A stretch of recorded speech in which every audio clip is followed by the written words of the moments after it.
impartial for the charges as preferred. This hearing is adjourned. Okay, I'm Miranda Thompson. I'm doing an interview with my grandmother. It's sort of an Appalachian love story. So, here we go. Okay, Grant, how old were you when you first left Pike County? I think I was around 17. I knew it was a year before I got 18 and went to work in the defense factory. Okay, well, why'd you leave? Well, my brother was a coal miner in West Virginia, and so I went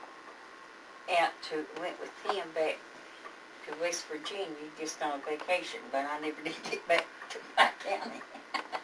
I went from there on to Maryland and went to work. What'd you do in Maryland? I made ammunition for the Navy in World War II. It's pretty neat. What do you know the name of the defense factory you worked for? Triumph Explosive Company.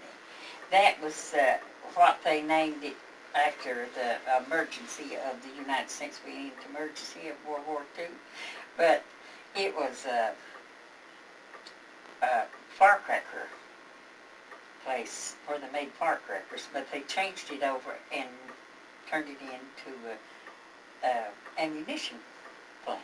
So there was a bunch went from Pike County here, and a bunch of people went from West Virginia. The buses come through and picked us up from an unemployment office, and we went from an unemployment office to Baltimore, Maryland, and went to work as in the defense factory. I think there's 35 or 40 of us girls to one bus, and just 2 bus loads of us. Okie dokie. So, you and Paul known each other before that, hadn't you? Me and Paul grew up together. He lived in Fort Springs, and I lived on Island Creek. But we knew each other, but we wasn't thinking about getting married or nothing at that time. He was drafted in the Army in 41. So when did you find out Paul was going to the Army? Oh, I didn't know too much about it till he was ready to go. Maybe a week or so, or something like that. Yeah, darling, I'm going straight to the Army. See you later. Well, that's about the way it was, I guess. How long was Paul in the Army? I really don't know. He went in 41, but I don't know. I don't know the date he got out. He stayed a pretty good while. So you and Paul sort of courted before y'all? Yeah, we liked one another. We went to school, and we met and went to movies and things as children, just about it. He's 4 years older than I was, Paul was. So when you went to Maryland and Paul was getting ready to go off to war, how did y'all keep in contact with each other? We wrote letters backwards and forwards, but we didn't go to no big extravagant deal for that because Harvey was traveling. He didn't know where he was going to be from one month to the next. So I just went ahead and went to work. Did you and Paul ever see each other while he was in the Army? No. The last letter I got from Harvey, he was getting ready to be shipped out. So when you found out that Paul was going to the Army, how'd you feel? Well, not too bad, honey. There was so many people going and being drafted, and everybody was leaving out and going to factories, and what was old enough was going to the Army, and the young ones was going to the factories and going to work. So you worked while he was in the Army, so you Yes. made ammunition so he could blow up Hitler. I hope that, but I don't think we ever caught up with Hitler, but he got it anyhow. We made it pretty hot for him. They had to take Paul off a boat, didn't they? Yeah. Because he had ulcers, didn't he? Yeah. Paul was an engineer in World War II. He went before he went in first and built bridges and fixed roads for them to set up camp in, for the soldiers go in and set up their camps. Okay, so after Paul got discharged from the Army, he was home before you, wasn't he? Yeah. Okay, you told me that Paul wrote you a letter wanting you to come home. Yeah. How much money did he send you to come home on? I really don't remember, but it wasn't much. It's on the train. I had to come because gas and buses and everything was not running too good because it was rationing. At wartime, Everything was closed down like that. All we done was make ships, airplanes, and ammunition. What kind of ammunition did you make? Oh, I made detonators for anti-aircraft guns, 80 millimeter aircraft guns that you knock airplanes out of the air with. There, it's on the boats. Was on the boats. Yeah, and we made hand grenades. I don't know what. Some bombs, I never knew what they was for, but they was great old big ones. That's the one that we put Hitler on. You signed your name to it, didn't you? We all signed our names and told him that was him. That was for him. They was about like, I couldn't even tell you. This is a good sized mammo. I'd say it'd leave a big hole wherever it hit. So how long were you and Paul separated during the war? Well, we wasn't really separated after he come back from the war, and we wasn't married before he come back, so it wasn't during. So you all were just away from each other while he was out? Yeah. Before they shipped him out and then sent him back home because he got sick? Yeah. How long was it after that y'all got married? It wasn't too long. I think he got back about the 1st of June. We got married about June the 26th. Well, let's wait about 3 weeks to go get married. So, how long did y'all stay married?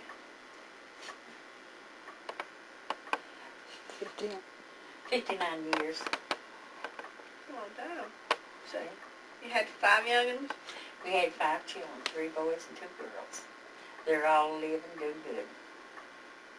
That's pretty neat. Have you got anything else you want to share about what you done during the war and stuff?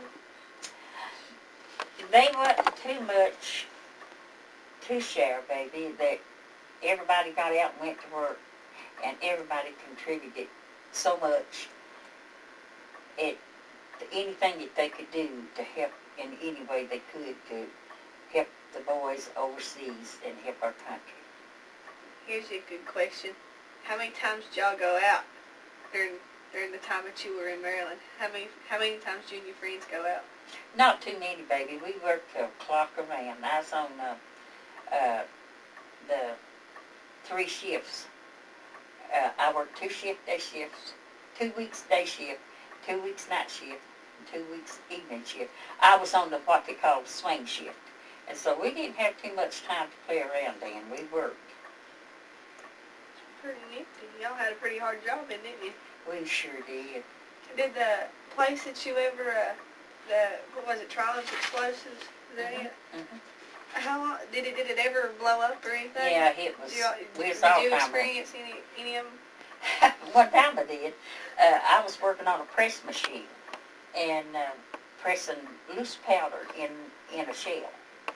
And it fit down on a metal base, and that base got wore out some way or other. The shell didn't fit down on it good, and I come in from a break and went to, and I reported it 2 or 3 times to the safety department, and they didn't do nothing about it. So I went in one night from being off on a break, just there in the factory to get a drink or something to eat or something like that. Went back to work and got that bad base shell and put it through my machine, and it blew up. It busted that shell straight down to the bottom. You blew up the factory. That was all that's all it done. I didn't hear good for the next 2 or 3 days, but it didn't hurt nobody but me. So, Scared me half to death. so after you got finished and Pa sent you the money to come home on, y'all stayed married 59 years? Yep. You surrounded yourself with five young'uns? Yeah. We sure did. Y'all stayed married a pretty good long time, didn't you? Mm-hmm. Yeah. And Paul is buried in a veteran cemetery up on the Thacker was a Memorial. Private first class, wasn't he? Mm-hmm. Yeah.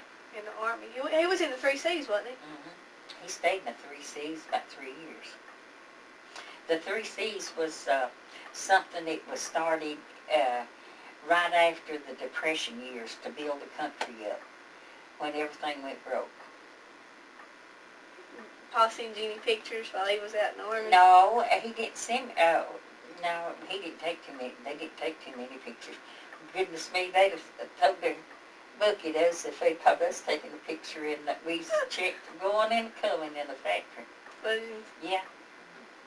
But look, I've got some pictures to take them to show everybody. Though I don't know where Pa was. Pictures of Pa in the Army and Yeah. you in your work uniform. That wasn't a good picture, Lee. I would have preferred it to have been dead. But I never thought about taking a picture then. All I thought about was getting Getting the Hitler. getting Hitler. We done a pretty good job at it. How many times did y'all sign your names when you made them big bombs? No. I couldn't tell you how many times, honey, but it was a pile of bombs. I know that. We, they was crated and put on railroad cars. And the cars looked like just something that you'd haul cattle in. People used to haul cattle in. And it was packed full of hay, looked like, and straw. And they packed ammunition in them. And they was loaded there on the plant at the factory. The bombs and everything. So you and Pa played a pretty big part in history then, didn't you? I hope so. I think so. That wasn't no picnic. But I quit up there after we had a real bad explosion that killed some of the girls back to West Virginia. And I didn't like it after that. I come home and went back up to Ford Motors and went to work. I went to work on B-29s. Making, I measured the altitude. I worked on an altitude thing. It measured the air just like a car that measures the mileage. I made them up at Ford Motors for B-29s. You made parts for the planes. Yeah, for B-29s. That's pretty neat. So while Pa was out defending the country, you were making ammunition for him to defend the country. Yeah. Yeah. Everybody, honey, it could go to work, went to work then at that time. I mean, the old and the young. The only reason why the old people didn't go to work, they found something to do here at home. Contribute to farming and stuff like yeah. that. That's pretty nifty.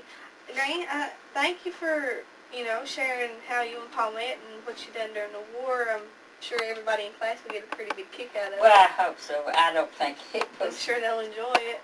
I hope they do. And it's good to talk to you, too. Thanks, Granny. Yeah. And I'll let you know how everything goes. Well, if it don't turn out good, just don't let Granny know it. Okay.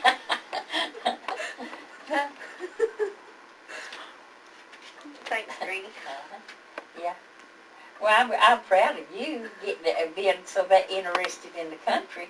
You never know when it may turn up again sometime. And I'll bet you will be the first one to go. I'd go.